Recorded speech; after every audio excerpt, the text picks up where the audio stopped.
Hello and welcome to my YouTube channel.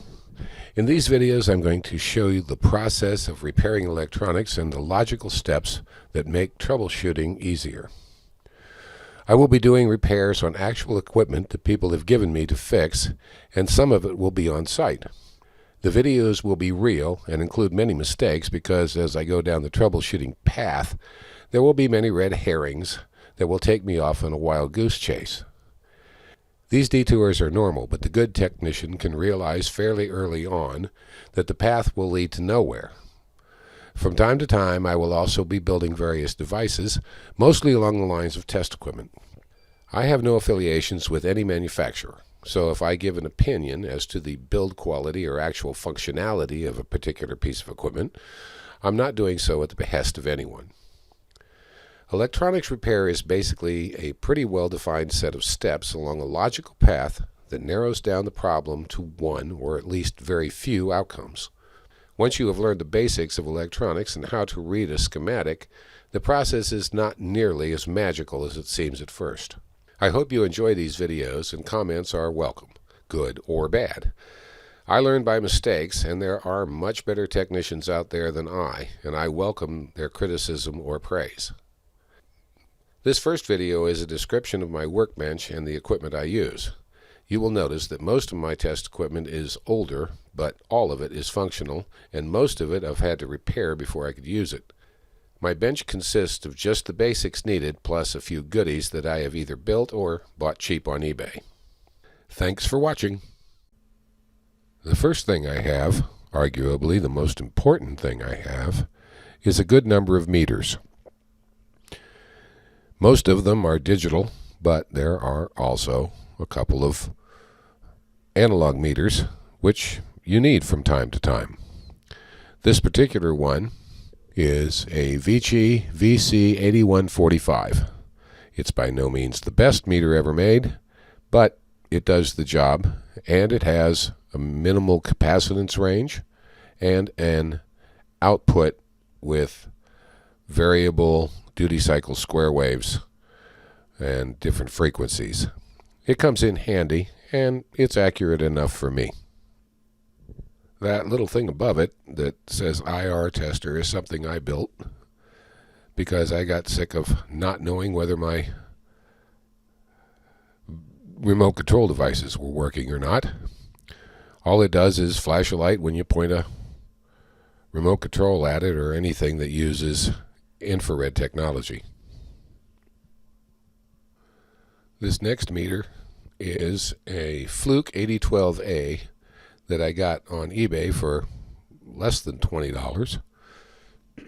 It's another digital meter, but it has the added ability of reading very low ohms. And in this day and age with electronics the way it is, you need to be able to read ohms down to 0.01, and this will do that for a really good price. This meter is a amp probe digital meter, true RMS, and that's necessary if you want to get the true voltage of AC voltages. It wasn't very expensive. It's a 34XR-A, and it does a pretty good job. And it also has a capacitance section. I use this mostly when I go out on the road to repair other people's stuff. It does have rather annoying traits in that the continuity beep is not very loud or very fast, but I think I got it for less than $80, so it works well enough.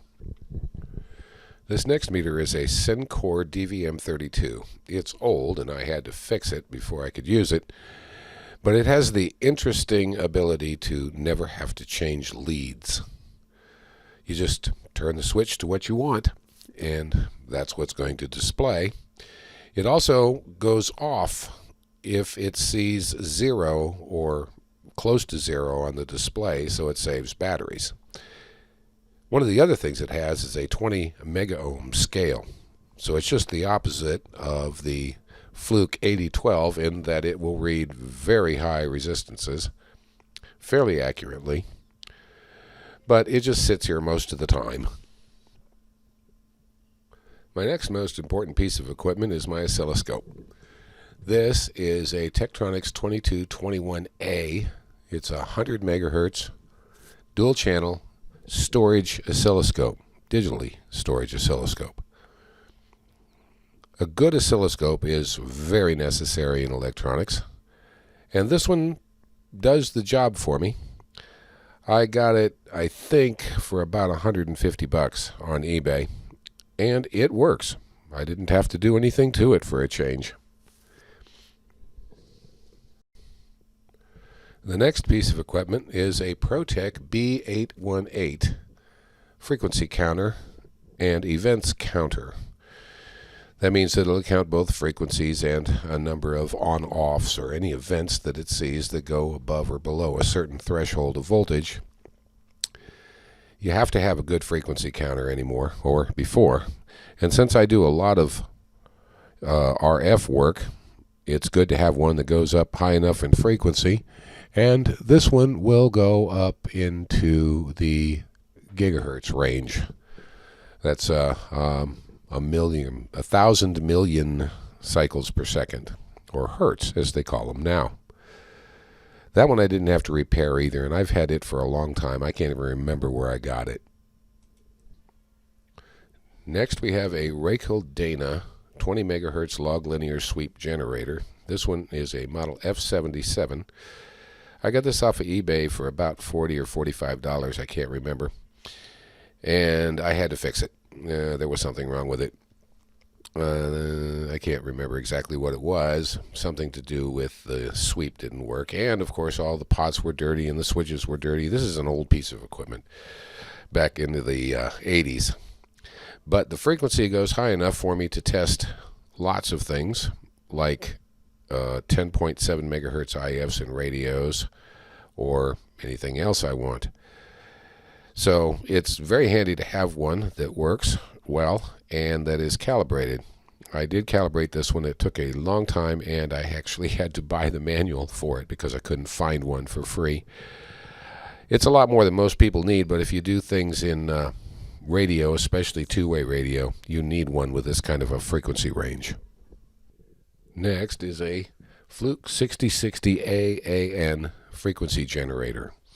This will do both AM and FM, and it has external inputs. Plus, it has a built-in deviation meter, which is kind of nice. It'll go up to 500 megahertz, which is good enough most of the time. And it's very, very accurate. I got this on eBay for $150, and it actually worked.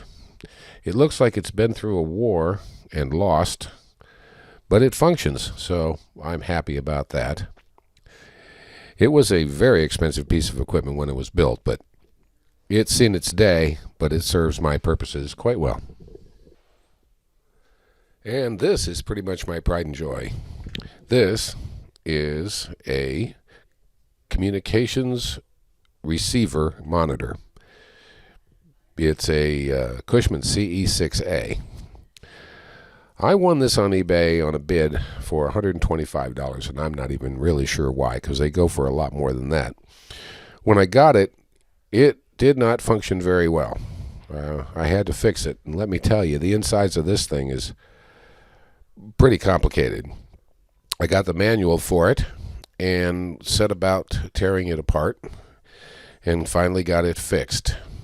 It looked like somebody had transmitted into the front of it, which blew out some stuff.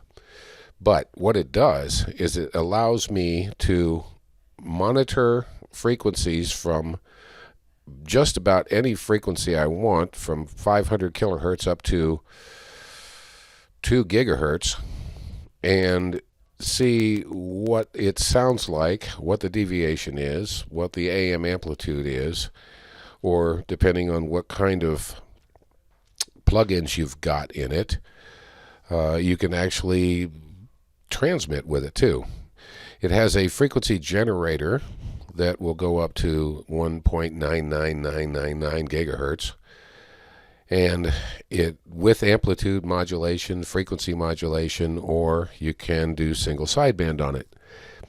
It was in its day the absolute standard as far as radio repair, two-way radio repair, and it holds up today very, very well. I'm proud of this thing, and I just love it. It saves a lot of effort and a lot of time. So I'm glad to have this one, I'll tell you. This is an ITC Spectrum Analyzer. It's good to about 1.8 gigahertz. 1800 megahertz. It's not very good. Its only purpose really is to see if there are spurious noise coming out of a transmitter or whatever. It does its job, and the price was right, but I don't use it very often. This is a modulation and deviation monitor. It's the type with a meter on it because I like those better. Its job is to monitor and show you what the deviation or loudness of an FM signal is, or the modulation or loudness of an AM signal. Does a really good job, and it was 20 bucks on eBay. It came broken, but it wasn't hard to fix. It was just some bad solder joints on the board. It too is missing a button, as you can tell. However, that is the default button, and it just pretty much stays in all of the time. This comes in very handy a lot of the time for two-way radio work. The things you see above them are my geek glasses, because I'm old and I can't see worth a hoot. Those I've got lenses that go up to 3.5 magnification, which is pretty close and big. I don't use that very often, but I do use the 2 and the 2.3s.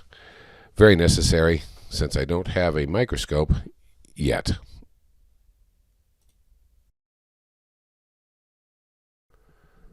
This is one of my analog voltometers. This one is a B&K model 178 solid state FET VOM. The FET part means that it won't put a load on anything that you're measuring, which is important. And it is a meter, a true meter, which is necessary sometimes if you want to see the voltage swing back and forth. This also was broken and I had to fix it, but I got it for free, so I don't care. It's a nice little meter. I added to it the ability to plug it into the wall. It used to be all batteries, but I just put a little power supply in it. And it works quite well when you need something with a meter on it. It does have the ability to go down to 150 microamps on DC, which is really nice. It also will go up into the 1 mega ohm range, which is nice too. So I use this primarily on older equipment that requires something that you can actually see the change in voltage. This is an X-Tech 362213 power supply. It is both voltage and current regulated, so that you can limit the amount of current that you're putting into any device. It goes from 0 to 30 volts, thereabouts, and a few amps. I did buy this new off of eBay, and it's very handy, very accurate, and it seems to work quite well for the price. I think it was in the $60 or $70 range, and I use it daily. This is another power supply. This one I built. It came as a kit. Its advantage is that it gives me plus and minus voltages for doing things like op amps or voltages that need to run on both sides. It's regulated and variable, both plus and minus. Plus it has a 6-volt tap plus and minus, well, two sides of a transformer for a total of 12 volts AC, which is also handy. I added the little digits up on top of it with the $2 variety voltmeters that you can get off of eBay, just so I could see what I was doing without having to hook up a meter to it. I use this quite a bit too. it works, but its problem is it doesn't have any overload protection on the output, and you can't tell how much current it's drawing. So you got to be a little bit careful that you don't blow it up, which I did once. This is my soldering station. It also has a hot air gun for soldering and desoldering of surface mount devices. I was amazed. I got this new off of Amazon for $61, and it works very well. I'm very pleased with the company too. It had a bad part on it, and they sent me a new one without any questions asked. But it is about the only way I know to get these little tiny parts off of circuit boards anymore, and to put them back on, because they're so small that a soldering iron is not going to get it. This is something that I have wanted forever. This is a desoldering station, or a solder sucker as we call them. This one has variable temperatures, and the way you use it is you heat up a solder joint, push the button on the handle, and it sucks the solder off of the board, cleaning out the hole, therefore allowing you to take the part off easily. I've always wanted one of these, but they've always been way up in price, like $400 or better. This one is new on the market, or relatively new. It is a ZD985. They're made by many different companies, all the same. And it was, I believe, $135, which when I saw that, I said, yeah, I'm getting one of those. It really does the job very nicely. The only annoying habit it has is the part that sucks the solder up sometimes gets plugged up, and you have to clean it up. But they did supply you with little probes to stick down the end and push the clogged up solder out of it. So there's that. But it works great, and I love it. And now that I have one, I wouldn't be without one again. I hate solder wick, always have. Here we have a piece of repurposed equipment. This is an old Toastmaster oven that I used in the kitchen for years. It was also a bread maker. The bread maker part quit. The belt was gone, and you can't buy it anymore. And I got a new one, so I repurposed this. What I do with it is surface mount resoldering, or reflow as they call it.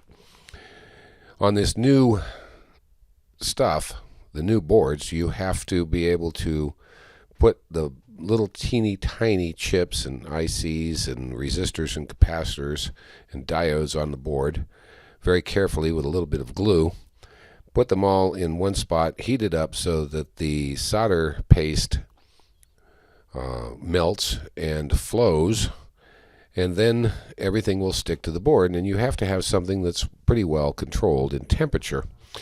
And this does that. I've tested it, and it's quite accurate. And it just so happens that its rise time, as far as going from cold to hot, is almost exactly the amount of time that it takes in the instructions to do reflow soldering. And as luck would have it, so is the cool down time. Just got lucky with this one, but it's very helpful for resoldering boards. It also comes in handy if you just want to take a bunch of parts off of a board, drop them into a tray, and put them away for later use. Now we're into stuff that I built for specific purposes. This little device is a tracer, signal tracer, and injector, and on the back of it is a sine, square wave, and triangle wave function generator. The purpose of this little thing is to trace audio signals through a audio board of some sort, and it comes in very handy. I built the individual parts in here. The signal tracer is an LM386 with a gain of about 20 times. The injector is just a sine wave generator at 1 kilohertz that I built with a couple of op amps. And the generator in the back generates the different types of waves, one of which is a square wave, so that you can inject into a radio and use it as a marker on just about every frequency, multiples of 1,000 hertz. It comes in very handy. It's very portable. It's battery operated or AC. It's got a little plug in the back.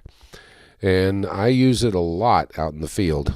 Well, I use it a lot in the bench too, because it's just so much easier than trying to trace stuff through with an oscilloscope as long as it's audio. The whole project, I think, cost $25, including the box and the knobs and everything else. It's a very helpful little piece of equipment. This is an electronic load that I built. It's good to about 50 volts, around 3 amps. The purpose of this is to test batteries or power supplies or whatever needs to have a load on the output to find out if it's operating correctly. It's not a very complicated piece of equipment, but it's very handy, and I use it sometimes, but when you need one, you need one. And I'm looking forward to maybe building a little bigger one sometime, but this one will do what I need it to do for now. This is a capacitor substitution box that I built. Not very complicated project, just a bunch of capacitors on a perf board, 3 switches, and a couple of output terminals. I looked at the price of these things and said, boy, I can do better than that. The box that it's in is an old laptop computer power supply, and I just took the guts out of it and repurposed it. I printed the legend on the top of it there with on the printer with paper, picture paper, and unfortunately I had to cut the corners out because there's screws there, but yeah, it works. It gives me the ability to just plug in just about any capacitor value I want by turning the knobs and getting the output capacitance that I need to substitute into a circuit without having to unsolder and put in a new capacitor and all that trouble. It comes in handy. Here we have a very useful piece of equipment. This is one of those little things that you can buy on eBay for about $15 that measures transistors, diodes, resistors, capacitors, coils, all kinds of things. It's all based on a PIC chip, and it just makes life so much easier. Most of the time it'll even do things in circuit, so you don't have to take them out. I use it a lot. I just put it in a little box. As you can tell, it's not the greatest of building, but it works for me.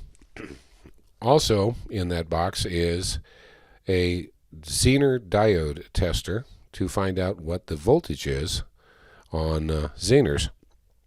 I just built that on a little perf board and stuck it in the box and put the little 7-segment, 3-digit 7-segment display down there, and the little switch, when you pull it down on the right there, on the bottom right, turns that on and measures the voltage of a Zener. Very handy, especially if you buy 270 Zeners for $1.95 and you want to check and see if any of them are any good. I must say that I've been very happy that the cheap Zeners that I bought are all good. It amazed me for that kind of price. I don't know how they do it. How do they ship those things and make them and get them to you for less than $2? Not complaining, mind you. And finally, here we have a distortion analyzer. This is an antique in its own right. It is an ICO 902. It did not work when I got it, but it turned out to just be bad tubes. Yes, it has tubes. A distortion analyzer measures the distortion of an audio signal like what comes out of a radio or stereo or of any kind of audio, so that you know how good it's going to sound. Usually a lot better than your ear is able to pick up anyway. But this one I got for free, and I had to fix it. But I do like it. I use it, and it does quite well. It's not as good as the new digital guys, but neither are your ears for all intents and purposes. But I usually use it for customer stuff that needs to be set up as far as distortion goes. The little box that you see down to the left of that is a resistor substitution box, and yes, I bought that one. It's an Electronics model RS500. They're all 1 watt, 1% resistors, and you can just stack them up and get as much resistance as you want out of it, up to about, I think, 4, 5, 6, 7, 8, 9, 10 mega ohms. It works very well. It was very inexpensive, in the order of $25. As a matter of fact, it was inexpensive enough that I wasn't going to try to build one for that, unlike the Capacitor Substitution Box, which they basically start at 100, so I wasn't going to do that. Anyway, there you have it. That's my bench. So, there we go. I have a few other pieces of equipment. I've got an old Lafayette RF generator and tracer that's an old tube type that works, and I use it once in a while if I need some not very accurate RF output. I've got a Heathkit VTVM that does work, but you know, it's with the advent of the new ones, the ridiculous input impedance of the Heathkit isn't all that important. I've got a ICO 378 audio generator, which comes in handy if I need a audio source that's pretty reliable. It didn't work when I got it, but it was pretty easy to fix. I think it was just a tube. I've got a WV4 watt meter for 100 and 1,000 watts for doing radio transmitter work, and a dummy load, 50 ohm dummy load. And an old BK Precision FET transistor tester, which I don't use at all anymore because I've got that little box that does it all. Anyway, I've got a fair amount of parts and resistors, transistors, and the like. Some capacitors and things, and a bunch of other stuff that just I've saved off of old boards and things in the past. So there you have it. That's my shop. I hope you enjoyed watching, and stop back again and see what I've got. We're going to start doing the repair videos here shortly. Thanks for watching.